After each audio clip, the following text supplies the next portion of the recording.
পয়গম্বর মুসা নবী আল্লাহর কাছে কথা বলার জন্য যাচ্ছে, এমনি একজন ধনী লোকের সাথে সাক্ষাৎ। ধনী কয়, মুসা রে, ও মুসা, আমার এত ধন হিসাব রাখতে পারি না, আল্লাহরে জিগাইবানি কি করলে আমার ধন কমবে? মুসা নবী কয়, ঠিক আছে জিগাইব।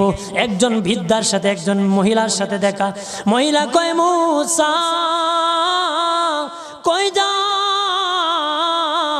কই যাও রে মুসা? মুসা নবী কয়, তোর পাহাড়ে যাব, আল্লাহর সাথে কথা বল। মুসা রে, আল্লাহরে জিগাইবানি, আমি গরিব মানুষ, আমি ভালো কিছু কিনতে পারি না, ছেলে মেয়েকে ভালো কিছু খাওয়াইতে পারি না, ভাঙ্গা ঘর, এত গরিব, ভালো করে ঘর বানাইতে পারি না, আল্লাহরে জিগাইবানি কি করলে আমার উন্নতি হবে, ধনী হব, টাকা পয়সা হবে, আল্লাহরে জিগাইবানি। আল্লাহ মুসা নবী কয়, ঠিক আছে, আল্লাহরে জিগাইব, তুমি কেমনে ধনী হইবা। আল্লাহ